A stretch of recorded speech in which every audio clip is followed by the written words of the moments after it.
કુંભ રાશિના મિત્રો મંથન ભેંડ યુટ્યુબ ચેનલમાં આપનું સ્વાગત છે। તો કુંભ રાશિના મિત્રો ધ્યાનથી સાંભળો। મહિનો બદલાવાનો સમય આવી ગયો છે। મહિનો બદલાવાનો છે। એપ્રિલ શરૂ થવાનો છે અને આ મહિનો રાહુનું વર્ચસ્વ ધરાવે છે। અંકશાસ્ત્ર અનુસાર 4 નંબર રાહુનું પ્રતિનિધિત્વ કરે છે। તેથી રાહુ સાથે સંકળાયેલ આ ખૂબ જ શક્તિશાળી મહિનો છે। તે તમારા જીવનમાં મહત્વપૂર્ણ ઘટનાઓ લાવશે। અમે તમને તે સકારાત્મક કે નકારાત્મક હશે તે અંગે પગલું દ્વારા પગલું માર્ગદર્શન આપીશું। અમે તમને અમારા દૈનિક કાર્યક્રમોમાં તેમના વિશે જણાવીશું। પરંતુ આજના કાર્યક્રમમાં કંઈક ખૂબ જ ખાસ છે। ખૂબ જ મહત્વપૂર્ણ તે ખાસ વાત શું છે? સૌથી મહત્વની વાત એ છે કે અમે તમને આ મહિનાની શરૂઆત કેવી રીતે કરવી તે જણાવીશું। એક કહેવત છે કે જ્યારે સારી શરૂઆત સારી હોય છે ત્યારે અંત હંમેશા સારો હોય છે। અંગ્રેજી કહેવતની જેમ સારી શરૂઆત એ અડધો વારો છે। આ બરાબર થશે। આ આખો વિડિયો આ આખો કાર્યક્રમ એપ્રિલ મહિનાની સારી શરૂઆતની ખાતરી આપે છે। તમારે ફક્ત તેને અંત સુધી જોવો પડશે। અમે તમને તેમાંથી પગલું દ્વારા પગલું માર્ગદર્શન આપીશું। ઉદાહરણ તરીકે કેટલીક મહત્વપૂર્ણ આગાહીઓ છે જે તમને એક પછી એક સમજાવવામાં આવશે જેમાં શરૂઆતના દિવસોમાં એટલે કે 7 થી 8 દિવસમાં તમારી ઘટનાઓનું વિગતવાર વર્ણન કરવામાં આવશે। કેટલીક મહત્વપૂર્ણ સાવચેતીઓ છે। આ સાથે કેટલાક આવશ્યક પગલાં અને ક્રિયાઓ છે જે તમારે શરૂઆતમાં જ લેવા જોઈએ જેથી રાહુ તમને નુકસાન ન પહોંચાડે પરંતુ તમને નુકસાન પહોંચાડે। યાદ રાખો કે રાહુ જેને ફાયદો પહોંચાડે છે તેને બીજું કોઈ નુકસાન નહીં કરે। આજે આ દુનિયા રાહુ દ્વારા પ્રભુત્વ ધરાવે છે અને જો રાહુ આ દુનિયામાં સકારાત્મક બને છે તો તેનાથી મોટું કંઈ નથી। આજનો કાર્યક્રમ તમારા જીવનમાં 3 મોટા ફેરફારો લાવશે। પ્રથમ, તે તમને એપ્રિલ મહિનાની સારી શરૂઆત આપશે જેથી આ મહિનો તમારા માટે એક માપદંડ બની જાય। તમે આ મહિનામાં કંઈક અદ્ભુત અને મહત્વપૂર્ણ પ્રાપ્ત કરી શકો છો। બીજું, તમે અત્યાર સુધી જે પણ સમસ્યાઓનો સામનો કરી રહ્યા છો તે વધુ વધશે નહીં એટલે કે આ એપ્રિલ મહિનામાં તે સમસ્યાઓનો નાશ થશે, દૂર થશે અને ઓગળી જશે। વધુમાં સૌથી અગત્યનું, તમે ભયથી મુક્ત થશો। તમે સ્વતંત્ર થશો। તમે નકારાત્મકતાથી મુક્ત થશો। આ માટે અમે આ કાર્યક્રમમાં તમારા માટે કેટલીક મહત્વપૂર્ણ ટિપ્સ લઈને આવ્યા જેથી આ એપ્રિલ મહિનો તમારા માટે એક માપદંડ બની રહે। તમે તેમાં કંઈક નોંધપાત્ર અને નોંધપાત્ર પ્રાપ્ત કરો છો। બીજું, તમારા જીવનમાં અત્યાર સુધી જે પણ સમસ્યાઓ આવી છે તે વધુ ન વધે। એટલે કે અમે આ કાર્યક્રમમાં એવી વ્યવસ્થા કરી છે કે આ સમસ્યાઓ એપ્રિલ મહિનામાં દૂર થઈ જશે અને ઓગળી જશે। વધુમાં સૌથી અગત્યનું, તમે ભયથી મુક્ત થશો। તમે સ્વતંત્ર થશો। તમે નકારાત્મકતાથી મુક્ત થશો। આ માટે અમે આ કાર્યક્રમમાં તમારા માટે કેટલીક આવશ્યક ટિપ્સ લાવ્યા છીએ। આ એક ખૂબ જ મહત્વપૂર્ણ કાર્યક્રમ છે। ઘણી બાબતોની ચર્ચા ઝડપથી કરવામાં આવશે। કાર્યક્રમ થોડો લાંબો હોઈ શકે છે તેથી કૃપા કરીને સંપૂર્ણ ધીરજ સાથે તેનો સંપર્ક કરો। જીવનના દરેક પાસાની તપાસ કરવામાં આવશે। પ્રકાશ પાડવામાં આવશે અને દર વર્ષે સકારાત્મકતા વધારવા માટે પ્રયત્નો કરવામાં આવશે। આ કાર્યક્રમમાં તમારી સાથે શેર કરવામાં આવનાર મહામાયના કેટલાક દિવ્ય અનુભવોને કાળજીપૂર્વક સમજવાની ખાતરી કરો। અંત સુધી રહેવાની ખાતરી કરો। જો તમે દ્રઢ રહેશો તો તમારું જીવન સફળ થશે। આ મહિનો સફળ થશે અને અમારા પ્રયત્નો ચોક્કસપણે સફળ થશે। તો ચાલો કાર્યક્રમ શરૂ કરીએ।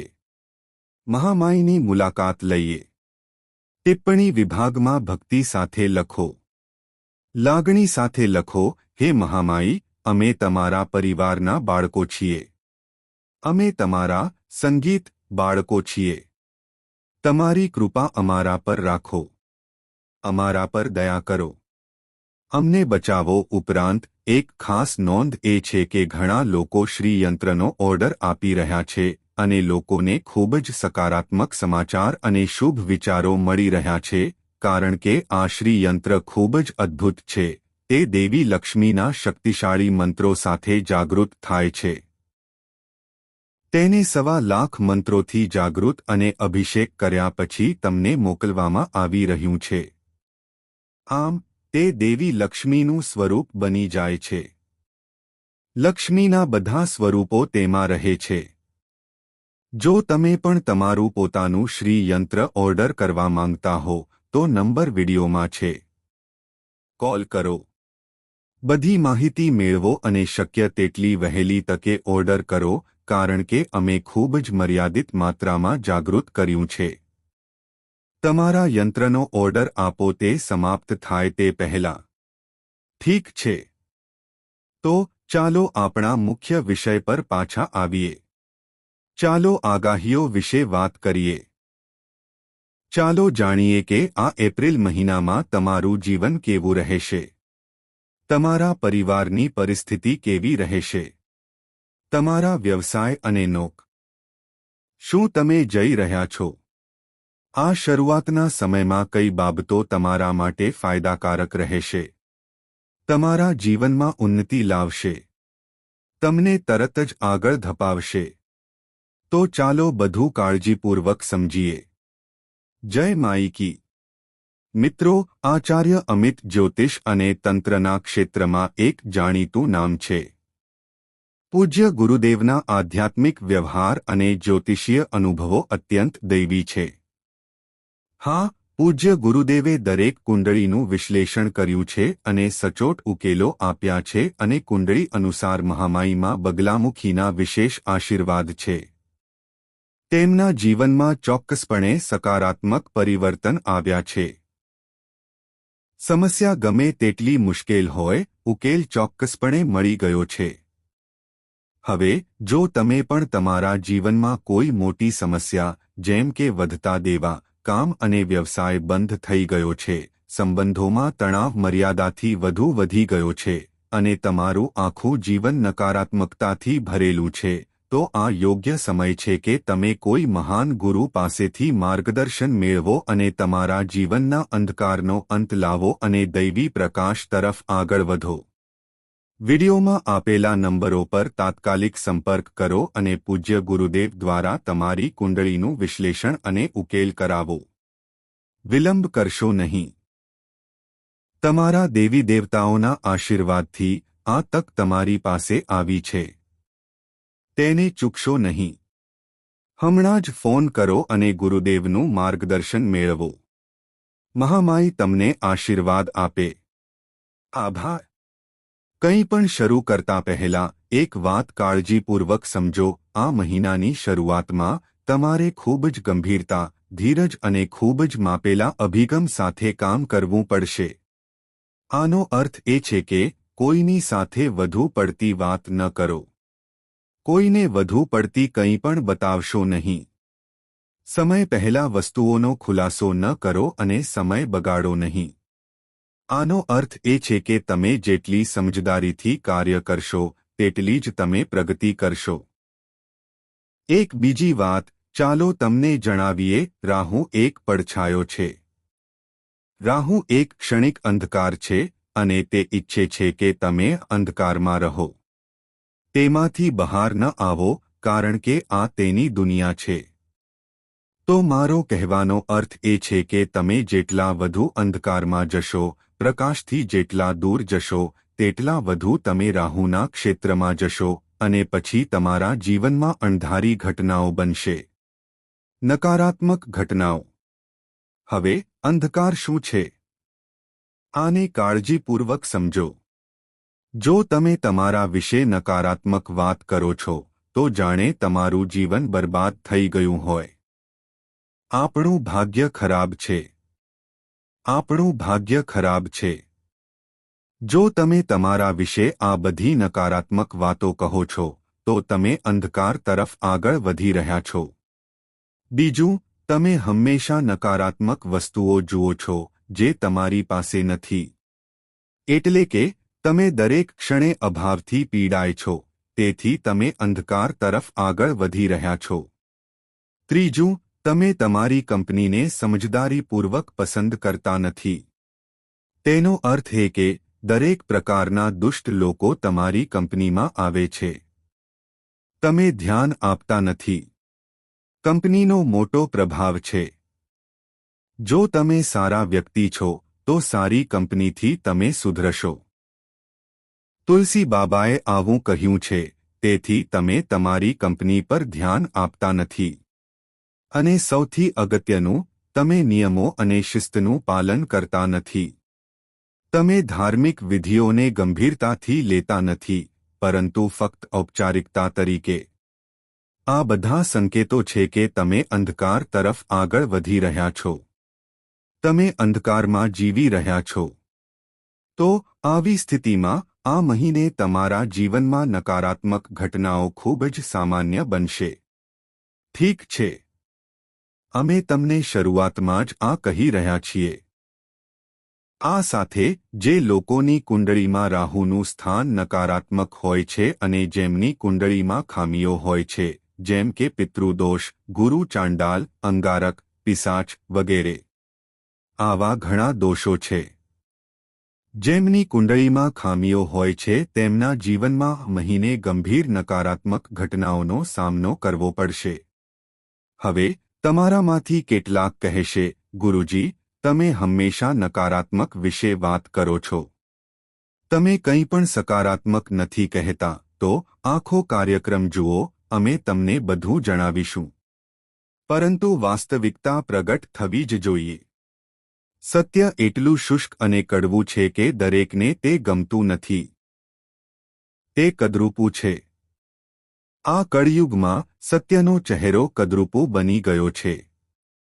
તેથી જ લોકો તેને લાંબા સમય સુધી જોઈ શકતા નથી, તેઓ તેને સહન કરી શકતા નથી. તેથી જ લોકો આવી વાતો કહે છે. તો મારો કહેવાનો મતલબ એ છે કે જેમની કુંડળીમાં ખામીઓ છે અથવા જેમની કુંડળીમાં કોઈ કાળો જાદુ કરવામાં આવ્યો છે, તેમના માટે આજકાલ કંઈ પણ થાય છે. તેને હળવાશથી ન લો. તો તેમનું જીવન નર્ક જેવું બનવાનું છે. આ મહિને, આ એપ્રિલમાં તેને લખી લો. તમને શરૂઆતથી જ સંકેતો મળવાનું શરૂ થઈ જશે 2 એપ્રિલ પછી. ઠીક છે. તો મારો કહેવાનો મતલબ એ છે કે અમે તમને જે કહેવા જઈ રહ્યા છીએ તેને હળવાશથી ન લો. અમે ઉકેલો પણ આપીશું. અમે બધું સમજાવીશું. દરેક કાર્યક્રમમાં વારંવાર ઉલ્લેખિત સૌથી મોટો ઉકેલ એ છે કે તમારી કુંડળીનું મૂલ્યાંકન કરો. તે એ પણ જાહેર કરશે કે તમે કોઈ મેલી વિદ્યાથી પ્રભાવિત થયા છો કે નહીં, અને તમને જે ઉકેલો મળશે તે ચોક્કસ હશે, તમારી કુંડળી અનુસાર. તો પહેલો ઉકેલ એ છે કે તમારી કુંડળીનું મૂલ્યાંકન કરો. ઠીક છે. ચાલો હવે તમારા પરિવારની પરિસ્થિતિની ચર્ચા કરીએ. પરિવારમાં તણાવ હોઈ શકે છે. પરિવારના સભ્યોમાં વૈચારિક મતભેદો હશે, પરંતુ કેટલાક સકારાત્મક પાસાઓ પણ છે. આગામી 3 થી 5 દિવસમાં કેટલાક મહેમાનો ઘરે આવી શકે છે. અમે એપ્રિલ મહિના વિશે પણ વાત કરી રહ્યા છીએ. 5 મીટર અને 7 મીટર તારીખની વચ્ચે મહેમાનો આવી શકે છે. કોઈ શુભ ઘટના બની શકે છે. તમે પરિવારના કોઈ સભ્ય વિશે કોઈ સારા સમાચાર સાંભળી શકો છો. લગ્ન અથવા તેના જેવું કંઈક મુલતવી રાખી શકાય છે. શક્ય છે. આનો અર્થ એ છે કે તમારા ઘરમાં પણ કેટલીક શુભ ઘટનાઓ બનશે. પરંતુ ખર્ચનું મૂલ્યાંકન, ચર્ચાઓ અને ગણતરીઓ કરવામાં આવતા તણાવ પણ રહેશે. જૂની વાતો ઉછાળવામાં આવશે અને તમને દોષિત ઠેરવવામાં આવશે. ઠીક છે. તો આ એવી પરિસ્થિતિ છે જેનો તમારા પરિવાર પર સામનો કરવાનો છે. ઘરના વડીલો પણ તમને ટેકો આપતા નથી લાગશે. તમે એકલતા અનુભવશો, જાણે તમે એકલા પડી ગયા હો. સંગીત, આ તમારા માટે થોડી નકારાત્મક પરિસ્થિતિ છે. પરંતુ તમે પોતે સમજો છો. તમે લાંબા સમયથી આ બધું જોઈ રહ્યા છો. તમારા પ્રયત્નો બાજુ પર મૂકવામાં આવશે. લોકો તમારા શબ્દોને યોગ્ય મહત્વ નહીં આપે અને આ તમને નુકસાન પહોંચાડશે. ઠીક છે. વ્યવસાયમાં તમારા ખર્ચાઓ વધશે. તમારે કાળજીપૂર્વક નિર્ણયો લેવાની જરૂર છે. ખરું ને? તમે વ્યવસાયમાં આવું કંઈક કરી શકો છો. તમે નવી ફ્રેન્ચાઇઝી ખોલી શકો છો. તમે બાજુની આવક માટે ક્યાંક રોકાણ કરી શકો છો. તો તમે આવું કંઈક કરી શકો છો. તમે બાંધકામનું કામ પણ કરાવી શકો છો. જો તમે તે હમણાં ન કરો તો સારું. ઉદાહરણ તરીકે, જો તે ફર્નિચર તોડી પાડવાનું અથવા નવીનીકરણનું હોય તો તે હમણાં ન કરાવો. ઓછામાં ઓછું 14મી કે 15મી તારીખ પછી તે પૂર્ણ કરો. હમણાં ન કરો. ઠીક છે. તો આનો અર્થ એ છે કે આના કારણે તમારા ખર્ચ અચાનક વધી શકે છે. તમે વધુ પડતું વિચારી અને તણાવનો અનુભવ પણ કરી શકો છો. આનો અર્થ એ છે કે બિનજરૂરી તણાવ વધશે. નાની સમસ્યાઓ તમને વારંવાર પરેશાન